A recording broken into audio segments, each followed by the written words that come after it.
নমস্কার, আমি সুকৃতি দান। আশা করি আপনারা সবাই ভালো আছেন। আপনারা সবাই দেখছেন অ্যাস্ট্রো সলিউশন।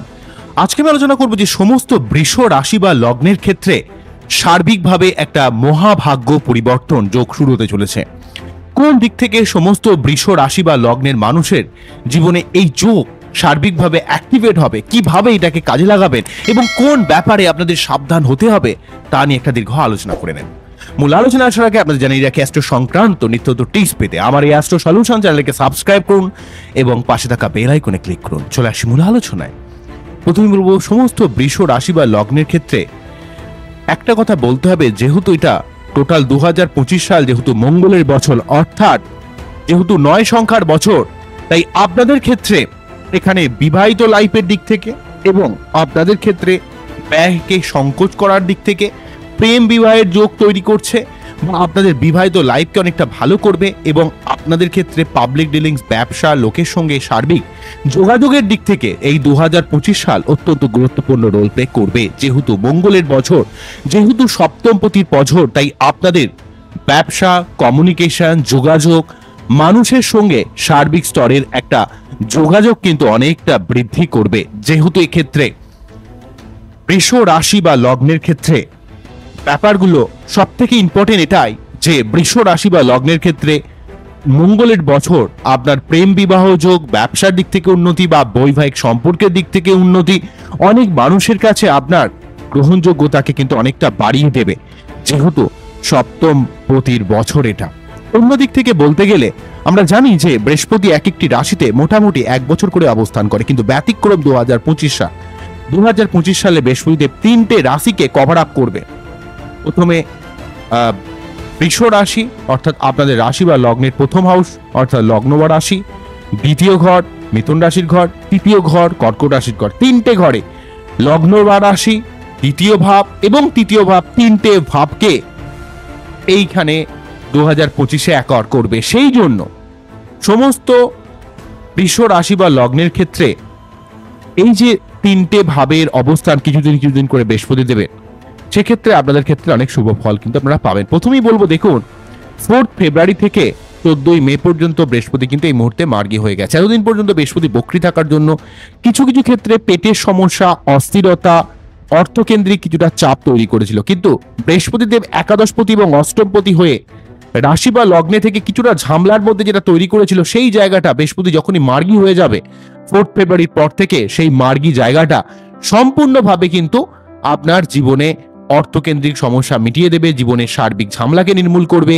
আপনার মন মানসিকতার মধ্যে একটা পজিটিভ মেন্টালিটি তৈরি করবে এবং আপনার মধ্যে পড়াশোনা রিলেটেড ব্যাপারে, কর্মের জায়গায়, রিলেশনের জায়গায়, জীবনের সার্বিক উন্নতির জায়গায়, ভাগ্য পরিবর্তনের জায়গায় বৃহস্পতিদেব সর্বাত্মক সাহায্য করবে, যেহেতু লগ্ন বা রাশিকে এখানে বৃহস্পতিদেব প্রভাবিত করছে। তাই লগ্ন বা রাশিকে বৃহস্পতিদেব প্রভাবিত করা মানে আপনার জীবনে সার্বিক একটা উন্নতির যোগ কিন্তু এখানে তৈরি করে দেবে। কিন্তু অষ্টমপতি হওয়ার জন্য অষ্টমপতিত্ব অর্থাৎ অষ্টমপতি লগ্নে কিছু ক্ষেত্রে আপনাকে যে কোনো ধরনের ঝামেলাকে নিয়ে একটু সাবধান থাকতে হবে।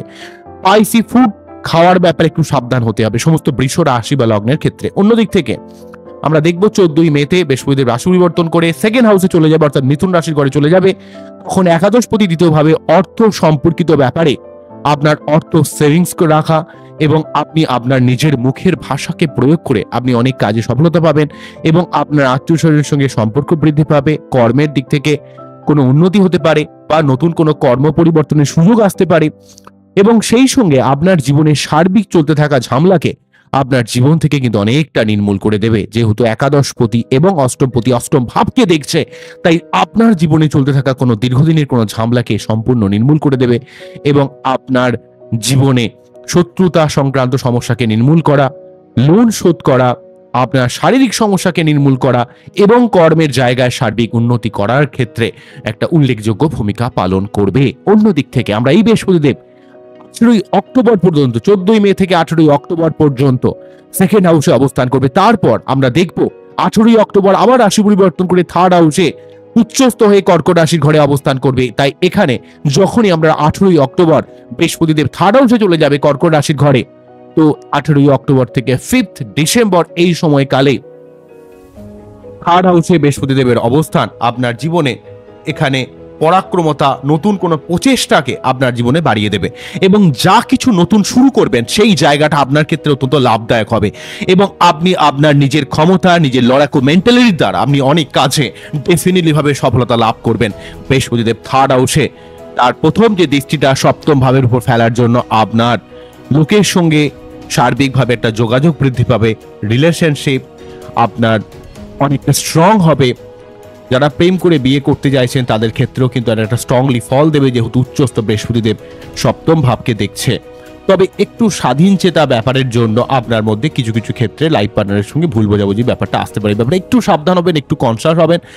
অন্যদিক থেকে নবম ভাবে বৃহস্পতিদেব আপনার জীবনে ভাগ্যের সার্বিক উন্নতি করাবে, উচ্চশিক্ষা, গবেষণা বা আপনারা যারা কোনো রকম স্পিরিচুয়াল লাইনে রয়েছেন তাদের ক্ষেত্রে আধ্যাত্মিকতার সঙ্গে যুক্ত মানুষের জীবনে যেমন উন্নতি হবে, তেমন কিন্তু আপনার জীবনের উচ্চ শিক্ষার দিক থেকে বা জীবনের সার্বিক যে ভাগ্যোন্নতি বলতে যে জিনিসটা মনে করছেন সেই দিক থেকে আপনার জীবনের সার্বিক একটা ভাগ্যের সহযোগিতা আপনি কিন্তু লাভ করবেন। আবার বৃহস্পতিদেব কিন্তু এই যে 18 অক্টোবর থেকে 5 ডিসেম্বর যখনই থার্ড হাউসে থাকছে তখন কিন্তু তার দৃষ্টিটা 11th হাউসে পড়ার জন্য আপনার অনেক জায়গা থেকে লাভ পাওয়া বা অনেক জায়গা থেকে একটা আয়কে বৃদ্ধি করা বা আপনার জীবনের দীর্ঘদিনের কোনো স্বপ্নকে বাস্তবায়িত করতে বা আপনার ছোটখাটো কোনো ট্যুর হতে পারে বা আপনার জীবনের সার্বিক উন্নতির অনেক একটা ব্যাপার কিন্তু তৈরি করে দেবে।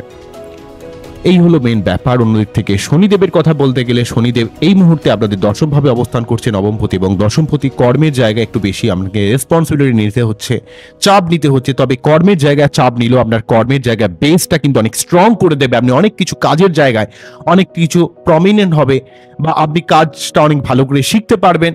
তবে বেশি দায় দায়িত্ব আপনাকে পালন করতে হচ্ছে কর্মের ব্যাপারে, অনেক আপনাকে আপনার উপর অনেক চাপ কিন্তু যাচ্ছে।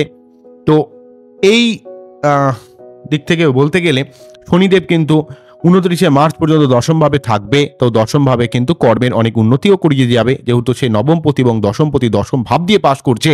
আপনার ক্ষেত্রে রাজ্যকারী গ্রহ যদি আপনার বাচ্চারে শনির অবস্থান ভালো থাকে এবং আপনি যদি একটু ধৈর্যশীলতা রাখেন, অধ্যাবসায় রাখেন, নিজে একটু লড়াই করেন, প্রচেষ্টা রাখেন, তাহলে এই শনিদেব আপনার জীবনে কর্মের একটা সার্বিক উন্নতি করাবে। 29 মার্চ পর্যন্ত শনিদেবকে আমরা পাচ্ছি দশমভাবে। তারপর 29 মার্চের পর থেকে আমরা শনি ঠিক 11th হাউসে চলে যাবে। কবে থেকে? 29 মার্চ 2025 থেকে 3 জুলাই 2027 পর্যন্ত 11th হাউসে এখানে নবমপতি এবং দশমপতি শনিদেব 11th হাউসে থেকে নবম, দশম এবং একাদশের মধ্যে এক আলাদা লেভেলের ব্রিজ বা কানেকশন তৈরি করবে।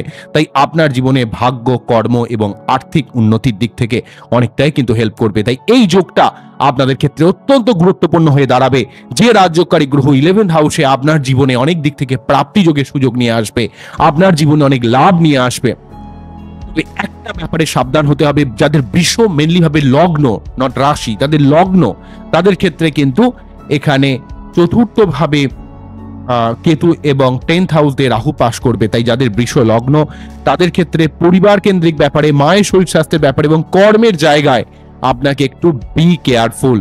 আপনাকে ভুলভাল মানুষকে বিশ্বাস করবেন না, নাহলে কিন্তু সমস্যা আসতে পারে।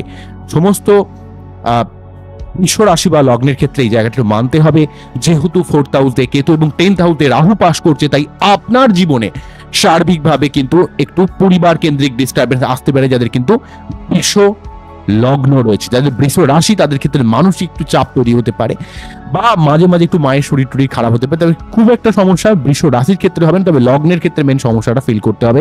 এই ব্যাপারে একটু পরিবারের ব্যাপারে একটু সাবধানতা অবলম্বন করতে হবে। নেক্সট যে ব্যাপারটা বলবো সেটা হলো আপনাদের ক্ষেত্রে সার্বিকভাবে বলতে গেলে যে এই জায়গাটার জন্য আপনাকে কিন্তু যাদের পরিবার কেন্দ্রিক সমস্যা হচ্ছে তারা অবশ্যই কেতুর মন্ত্র পাঠ করবেন, সত্যনারায়ণ পুজো দেবেন। যারা রাহুর মন্ত্র পাঠ করছেন তারা কিন্তু অবশ্যই, যাদের কর্মক্ষেত্র রিলেটেড সমস্যা হচ্ছে তারা কিন্তু অবশ্যই রাহুর মন্ত্র পাঠ করবেন। আচ্ছা, আরেকটা কথা বলি, শুক্রদেব সারা বছর ওভারঅল শুভ ফল দেবে, কিন্তু এই সময়টা একটু ভাইটাল থাকছে, কেননা মীন রাশির ঘরে বৃষ রাশি বা লগ্নের ক্ষেত্রে 11th হাউসে এখন কিন্তু শুক্র রাহু যুক্ত হয়ে রয়েছে। তাই এই যে প্রথমেই 28 জানুয়ারি থেকে যখনই শুক্র মীন রাশির ঘরে প্রবেশ করে উচ্ছ্বস্ত হলো, কিন্তু রাহু যুক্ত হয়ে গেল। তো এই রাহু শুক্র যোগ আপনার মধ্যে অত্যন্ত ভাবে একটা খরচা করার প্রবণতা বাড়িয়ে দিতে পারে, তবে একটু ক্রিয়েটিভ মেন্টালিটিকে তৈরি করবে। কিন্তু সুখের দিক থেকে, ভোগের দিক থেকে, ভালো থাকার দিক থেকে কিছু না কিছু ডিস্টারবেন্স তৈরি করছে। আমরা এই শুক্রকে প্রথমে রাহুকে নিয়ে অবস্থান করবে, শুক্র রাহু যোগ 28শে জানুয়ারি থেকে।